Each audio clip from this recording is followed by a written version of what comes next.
Yahoy! I think I might be in. Hearing my own self there. Hello.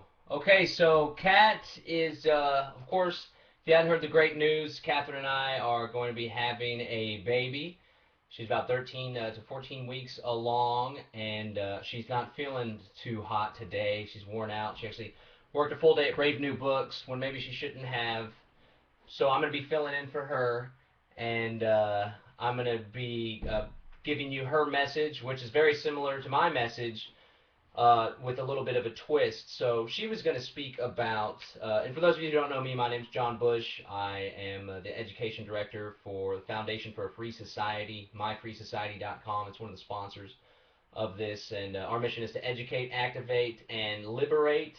Educate people about the philosophy of liberty, activate them to give them tools and strategies to spread that philosophy, and encourage them to liberate themselves to live according to their sovereign ends, to their natural rights. I'm also the executive director of Texans for Accountable Government. It's a political action committee, and I'm going to be speaking on the Peaceful Evolution channel right after this. Catherine, of course, as many of you know, she's become quite the radical.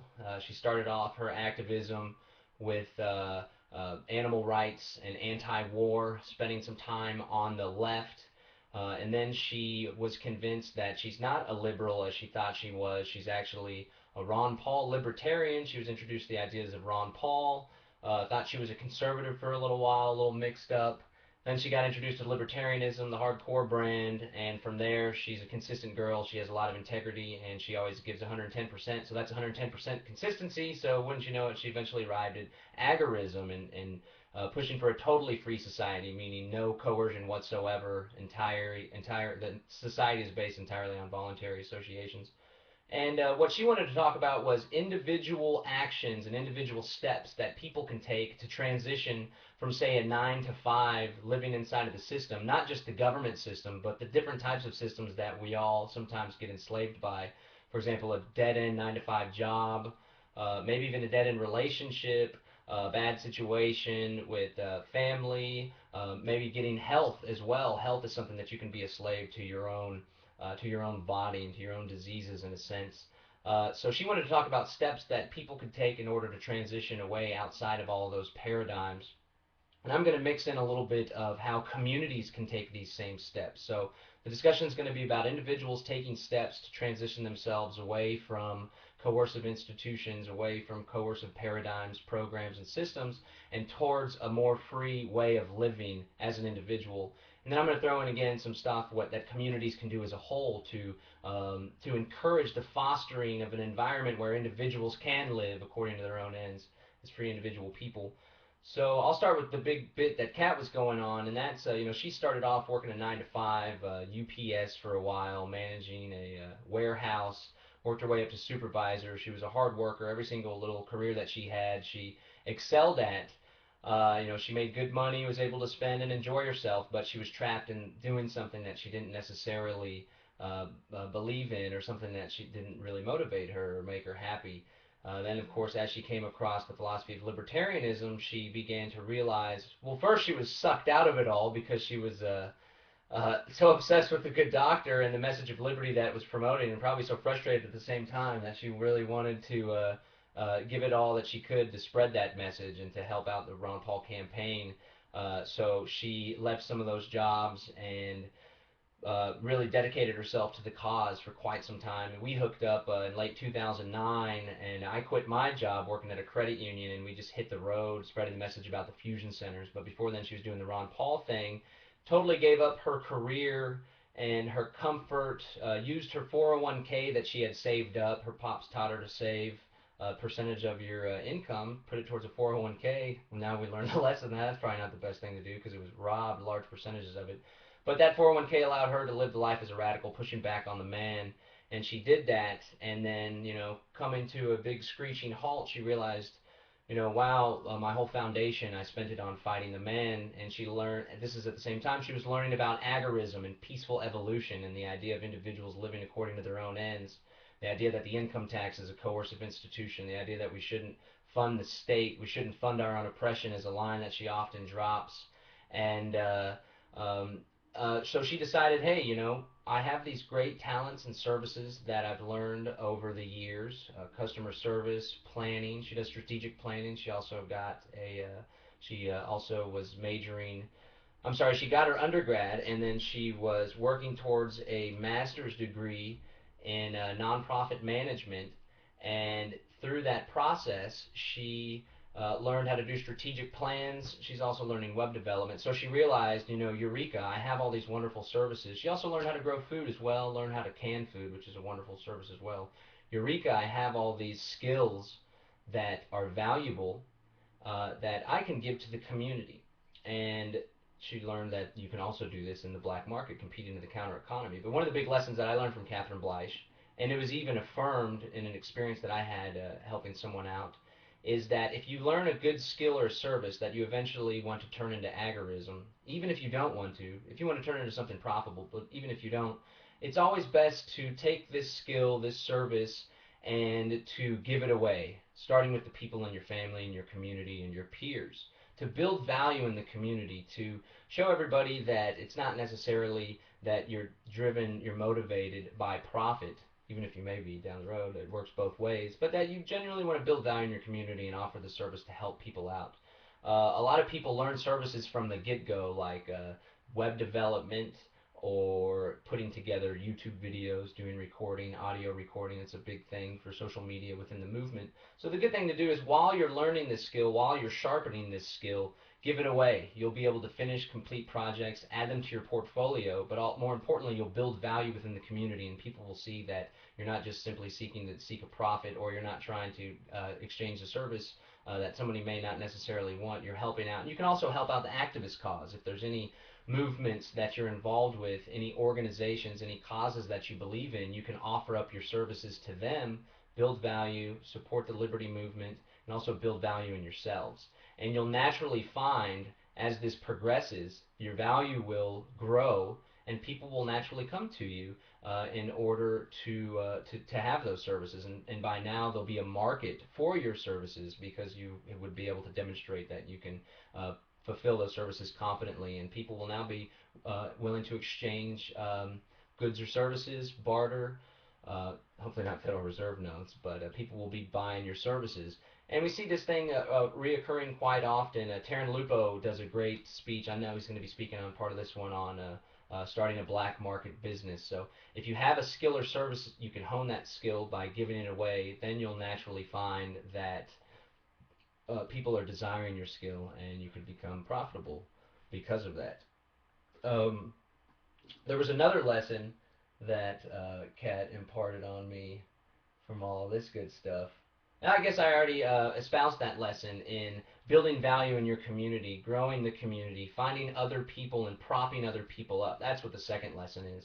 Uh, in order to advance your cause, in order to build value in the community, it's important that you not only um, selfishly, like an objectivist, not to throw a jab or anything to any objectivists or Randians out there, but rather than just focusing on yourself and lifting yourself up and advancing yourself forward, it's great to bring people along with you. So if you give a service or you trade a service and you have someone else that has a service as well, and you're dealing with a particular client and they mention the need for the service that your friend provides, it's so important for you to go ahead and promote your friend, to promote your people, any opportunity that you have when it comes to the market, building a black market, but also when it comes to activism as well. If you have a radio interview, or if somebody's interviewing you for a blog post, or you're doing a live interview on TV, it's always great to mention the people around you, because we all know that what makes us good as strong activists, strong, black market anarchists is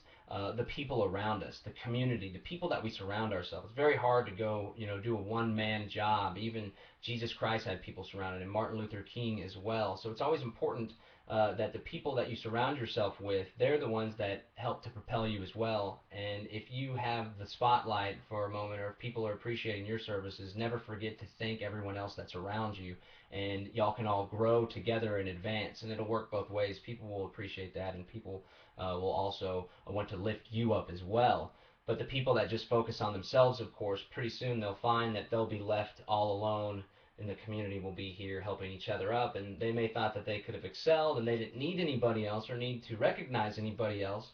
But what's going to happen is, sure, they'll excel over here, and then the others helping each other out will excel all the way up here, and they'll be left all alone. Or they can go take salvage with other assholes. But that's a lot of, again, the lessons that I learned from Kat. And the way that that works in the marketplace, of course, is if you have other people that offer services. A lot of services are tied together. For example, if you're offering social media or consulting, web development, so you can do a web service, but a lot of people want to have custom graphics, or a lot of people want to have Flash, or hook it into a database, or have YouTube videos alongside. So it's important to roll around and to keep your crew, let everyone know that you know people that offer services that combine with these services and lift each other up and provide each other opportunities to advance the black market. You can have yourself some sort of little Agorist black book, for example, where you list all of the services in your community that you know are being provided on a black or gray market. And whenever you're going out promoting your own black market business or doing your own activist cause, you can always refer back to your little black book and say, hey, I noticed you mentioned that your plumbing, there was a problem with your plumbing. I happen to know an Agorist black market plumber who has a more affordable services. In fact, he takes silver and barters, so on and so forth. So those are different ways that you can individually, different actions that you can take within your community in order to build a better black market, in order to lift your community up, and in order to provide value as an individual, and that value will come back. There was a mentor of mine back in the day, his name was Chuck Young, and he said that the great thing about the organization we have, Texans for Accountable Government, is that we bring value, we bring shared values based on shared value. I think that was it. Shared value based on shared values is what it is. Shared value based on shared values. So you surround yourself with people that you share the same values with, and you share value, you bring value to them, and lifting up your community will bring value to yourself as well, and it will better the community, strengthen the bond, and you can use it as agorists to further the black market. Okay, so that's a big chat about markets. One of the things that I wanted to talk about, and I'll incorporate individual steps that you individuals can take in order to make this bigger picture thing possible within the discussion. But one of the things that you can do, one of the things I recommend, so we're trying to transition to a totally free society. It's going to be very difficult to make the existing coercive society go away. I do advocate certain types of political activism, pushing against the most coercive institutions that prevent individuals from living as free people, which I'll be talking about here shortly on the Evolution channel at 4 o'clock. But more importantly, I think, than that is we need to go ahead and build the groundwork and build the foundations for the free society. A little plug, Foundation for a Free Society. Build the foundations for a free society that we all dream of. We don't need to ask for the free society. We don't need to create the free society by eliminating the non-free society, and the free society will naturally come up. We need to go ahead and start building the free society. So I've been thinking about that process has slowly started to begin down here in Central Texas. Of course, a big shout out to the Free State Project. In many ways, they are actually building this free society. They're already on the way towards founding a free society, at least a more free society than you can find anywhere else in the United States of America. But I've come down with several components, about 7 of them to be exact. And these are different components that I believe are somewhat necessary, and we can all debate. And I've put them in order of importance in my opinion, but I think these are things that are necessary for the creation of a free society, a genuinely free society, some different institutions that will help grow that. There's 7 of them. Okay, so again, this is the whole idea of creating a free society within the existing framework of the coercive one. And there's different components that we can do to do that peacefully. Not even all of them are necessarily black market or illegal. Thank God in America we still have the freedom to grow a small garden in our backyard, although as we saw with Senate Bill 510, the food safety bill, that could slip away from us. But to hell with them, we're going to do it anyway, and we're going to have numbers to protect ourselves. Okay, so speaking of that, the first component of founding a free society on your own is food self-sufficiency. This can take many forms, starting with a raised bed garden in your backyard, to setting up a community garden in your neighborhood, to founding or working with or building coalitions with local farms, to selling food at farmers markets, all the while advancing the message of liberty, of course. So individual steps that people can take towards doing this, towards moving away, and this goes back to the theme that I began with, that Catherine had mentioned, the transition away from not only slavery underneath the state, but also slavery from corporate hierarchical institutions and systems such as the corporate food production system, Monsanto, and all of these different food packagers. It's all centralized, of course, as we've seen in Japan. It's a very delicate, the food supply chains. There's no reason why we're not exempt from that here in the States. So what you can do as an individual to transition away from the dependency on these corporate hierarchical food systems is start a backyard food production system. There's actually a website, foodproductionsystems.com, I believe. This woman by the name of Marjorie Wildcraft, and she talks about how you can become self-sufficient growing food, raised bed gardens, goats, how to compost, how to slaughter a rabbit, and just about everything you could think of to set up shop in your own neighborhood.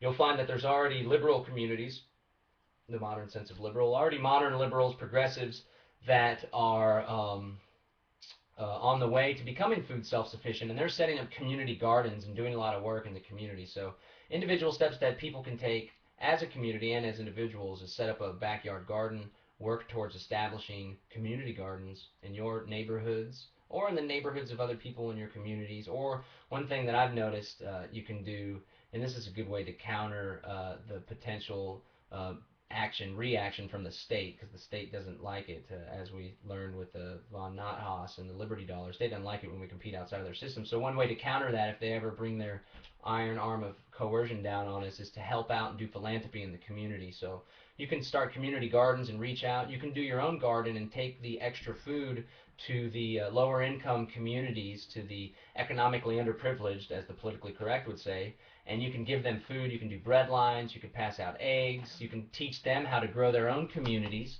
And the good part about it is if the man ever tries to harm you, then the community will be up in arms. They'll say, wait a second, what are you doing? Those people just did a bread line down the road. They're not terrorists, unique terrorists, as the U.S. Attorney General said in the von Nothaus case.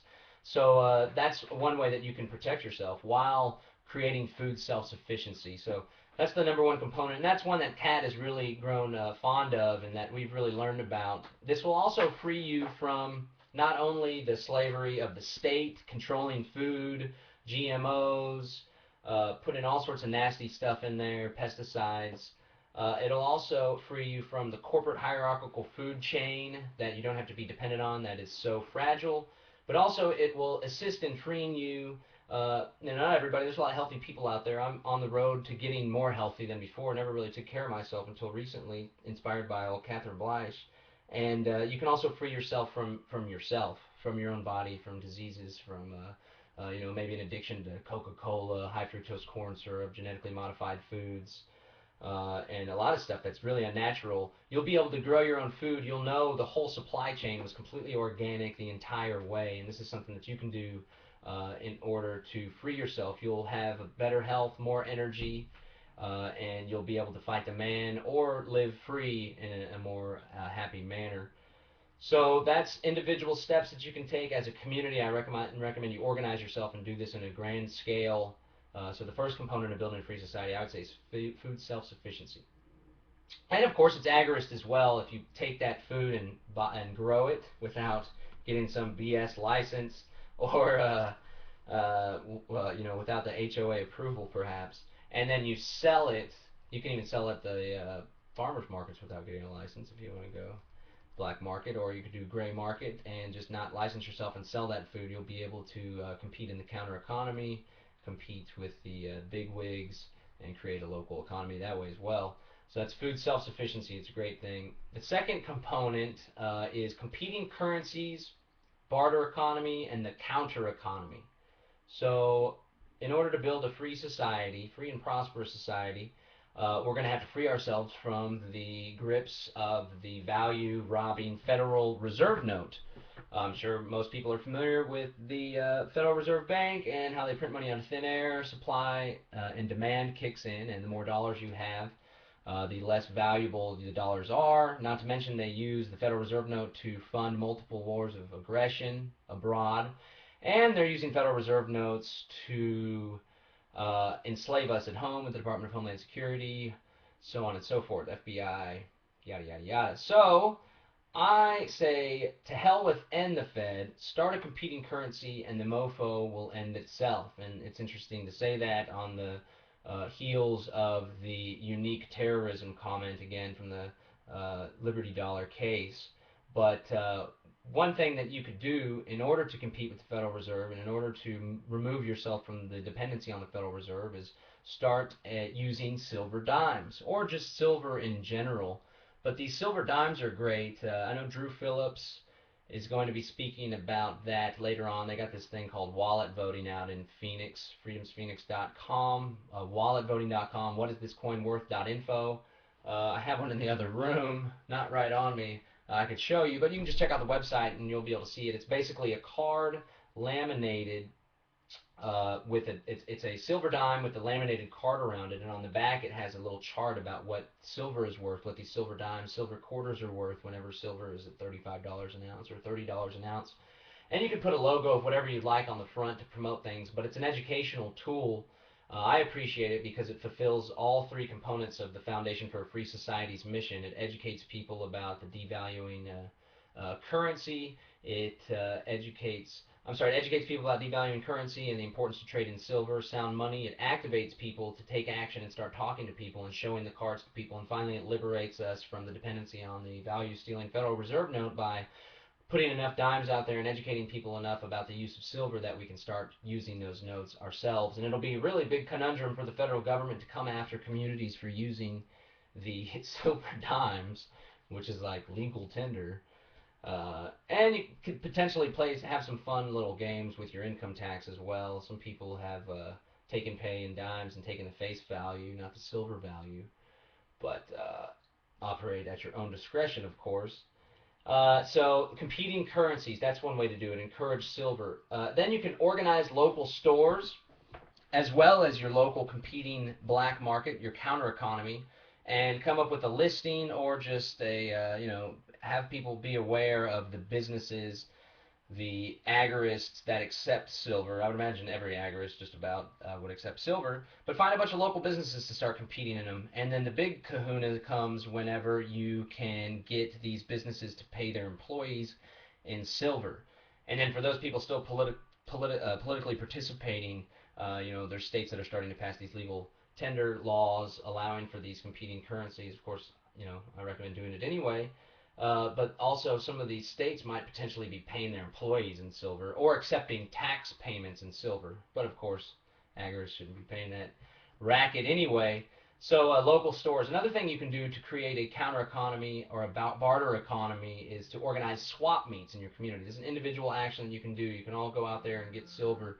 You can all go out there and encourage local stores to join your coalition. You can all organize swap meets and do them as a community, so you get all the agorists together. And again, organizing with left liberal communities and democratic socialists even. Ooh, maybe avoid the democratic socialists, actually. We'll stick with the radical socialists, the anarcho-socialists, the anti-establishment lefties, a lot of progressives too. They're already doing a lot of stuff like this, so you can link up with them for these swap meets. Find a spot that's a community spot. It could even be a public location, and go show up and trade till your little heart goes blue.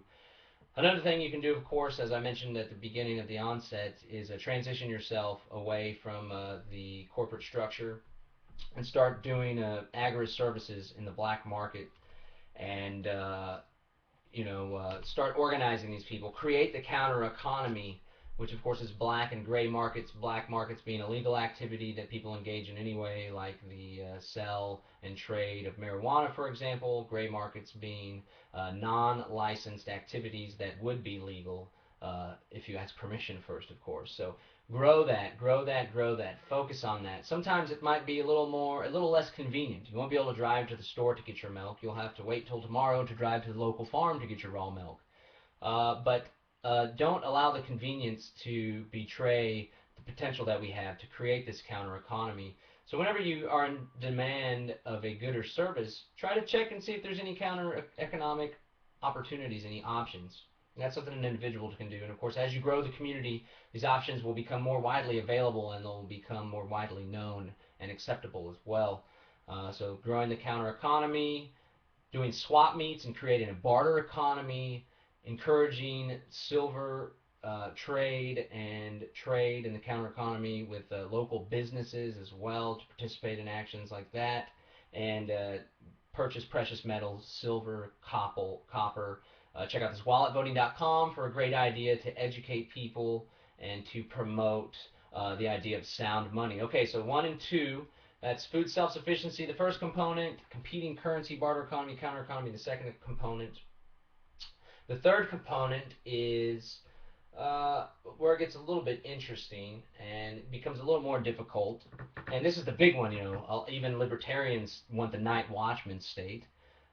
Even the minarchists say that the government should be there to protect our life, liberty, and property. The only thing that government should do is to uphold contracts and for protection, right?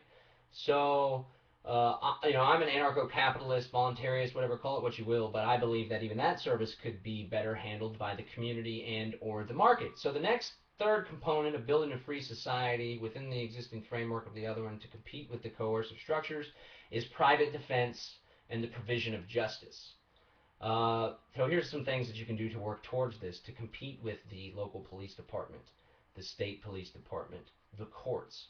And this is where the caution comes up, because I think this is really when you start engaging in a little bit more the radical steps, which are absolutely necessary. But those paving the way in this particular field deserve to be commended by their fellow radicals, because once we can step outside of the supposed need for their defense, we'll be able to free ourselves from that. And that goes with the general public as well. But more importantly, as the New Libertarian Manifesto says, you create the private competing defense in order to protect yourself and shield yourself from the coercive state structure.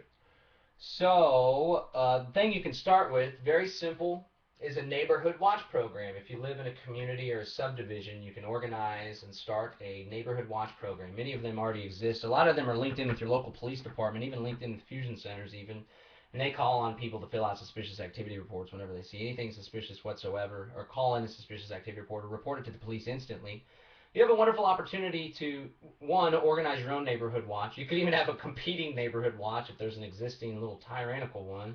Or you can operate within the system that already exists, but don't use the state institutions and the state mechanisms that they'll encourage you to use, like call a police officer whenever. You can set up your own Twitter, Google group, Yahoo groups, set up a Weebly account or whatever for people to communicate. And then you can find out who on your block owns firearms, is educated in the use of firearms for defense, ex-military, veterans, ex-law enforcement even. Organize these people. Just let them be aware of where they are, and let each other know that you're willing to look out for your fellow community.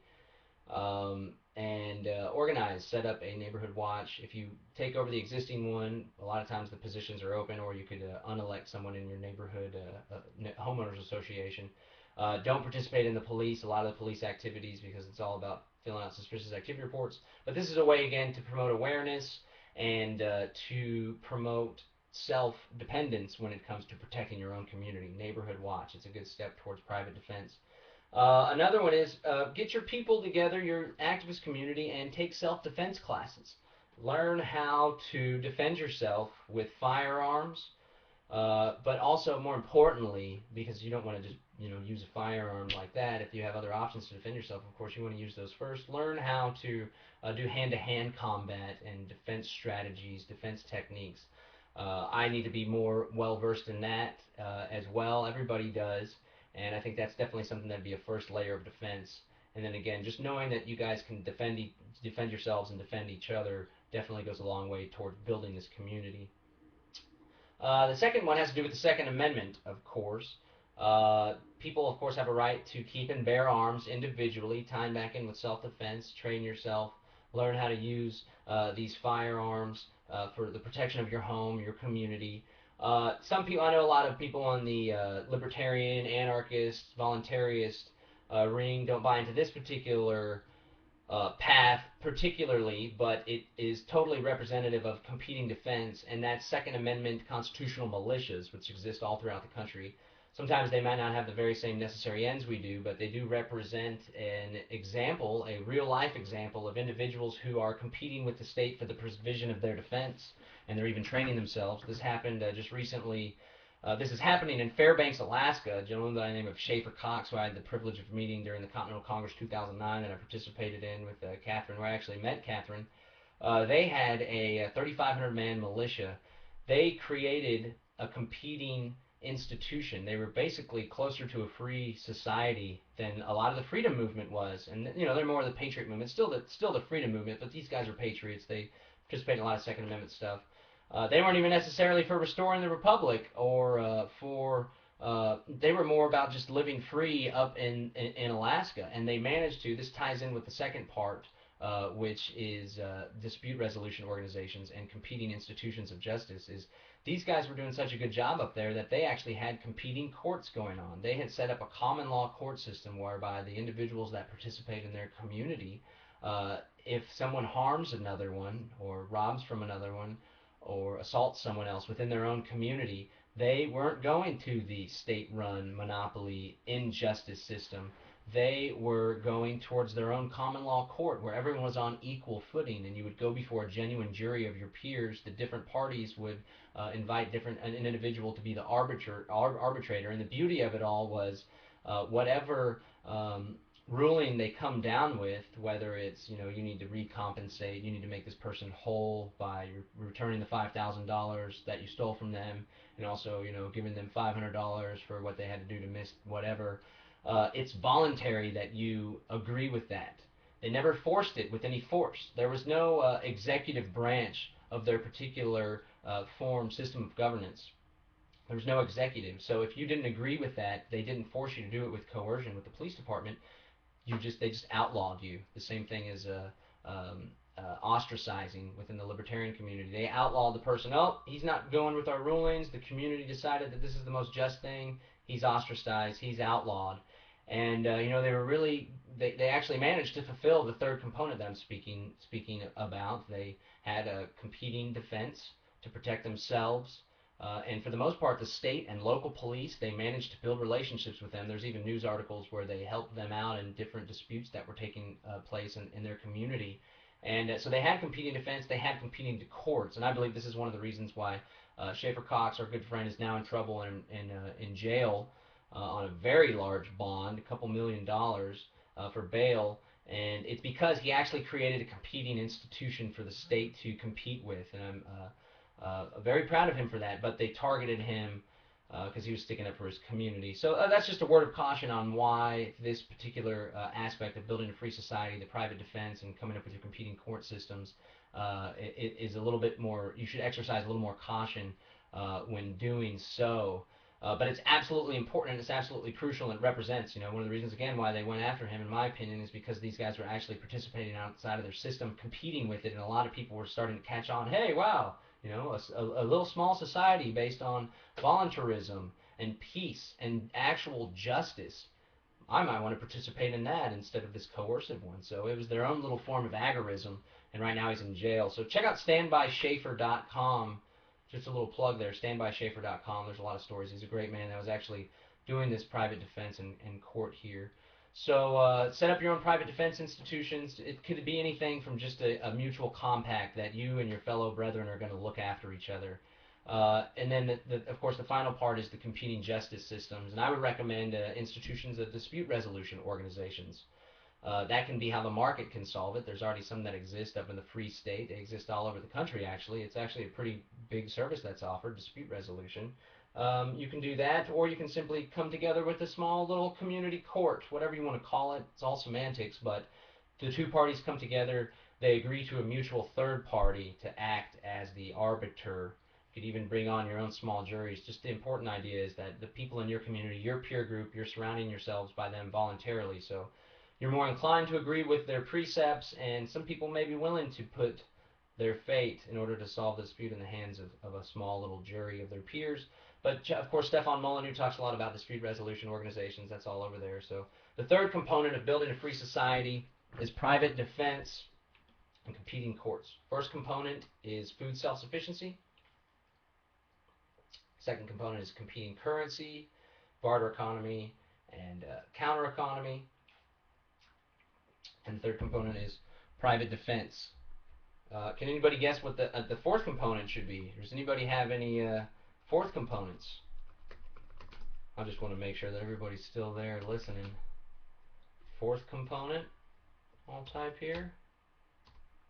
Well, my fourth component is communication. It's important that we have a means to communicate with each other for all sorts of different reasons. Communication also assists in getting out the liberty message, in promoting events that could be potentially going on, but communicating amongst each other. So one way to start would be, and I've been to the Free State a few times now, and I got to say I love what the Free Staters are doing up there. Every time I go up there, I end up ripping off some ideas. But that's what competition's all about, right? And it's a free idea, a marketplace of ideas, and those guys are really doing it great up there. So one thing to start with, of course, is the most local communication, which is little radios that you can carry around, and different people can have them. You can have these during events, or if you live in a small town, you'll be able to communicate with each other whenever. And that's something that they're doing up there, and that's something easily that an individual could do. Just pick up a radio, tune to the same frequency. Shortwave is another thing to communicate with other communities around, other like-minded communities. We can even have networks of shortwaves and networks of smaller radio bands going all across the country, linking us all together.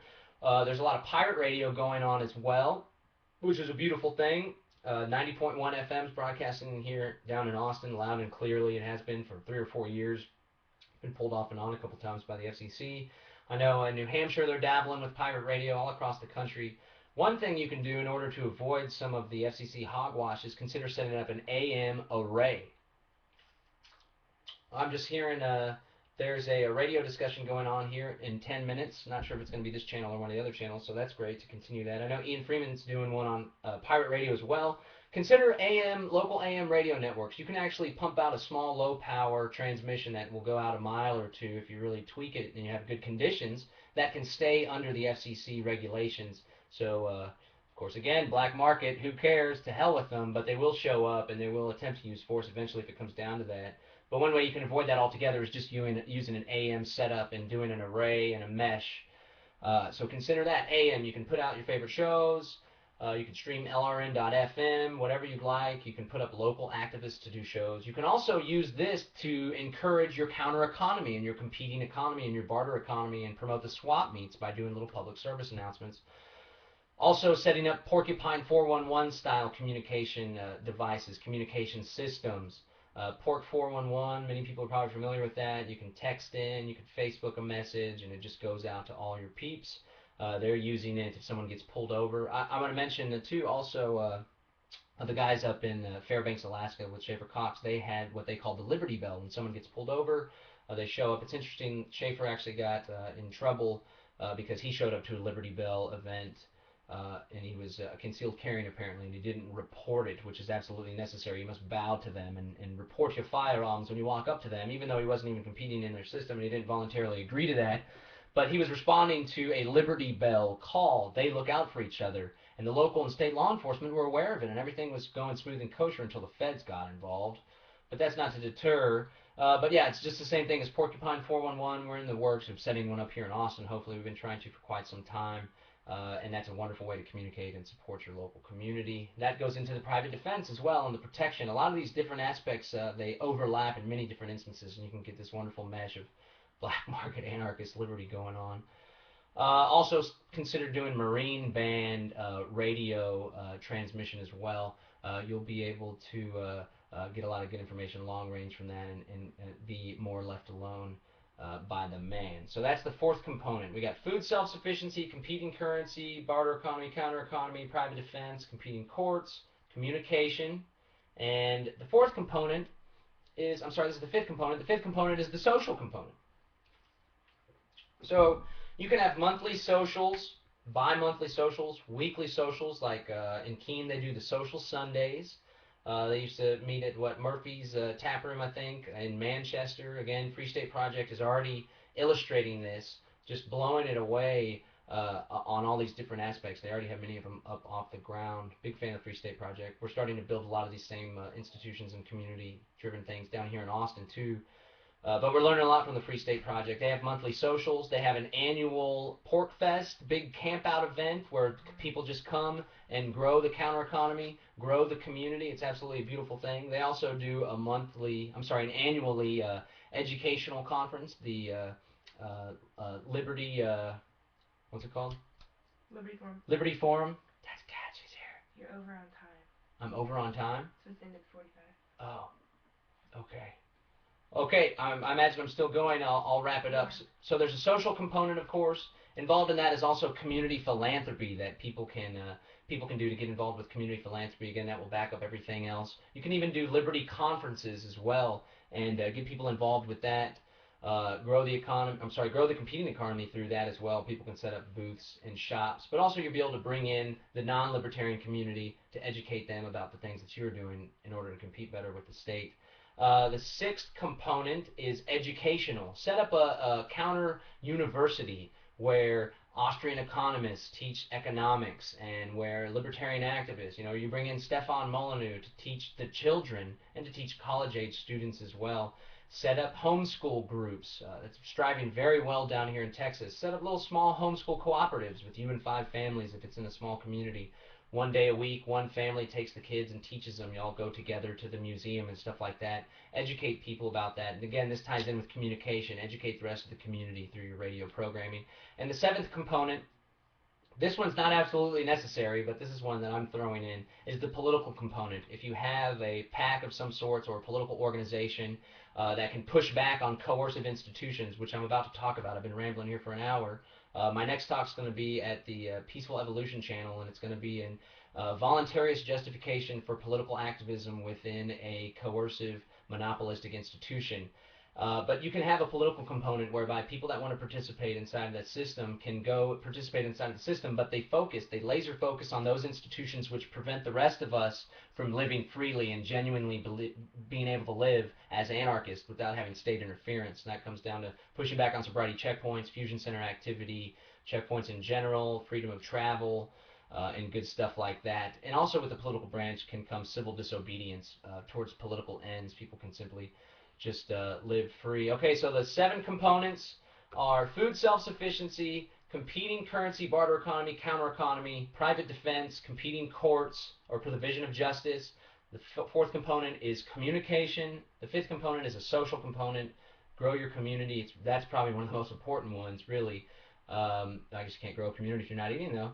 But and then the 6th component is educational, private institutions, competing universities, and the 7th one, which isn't absolutely necessary, is political in order to push back and spend some time to make this a lot more attainable and allow you to do this with less intrusion. So I guess I've gone over my time.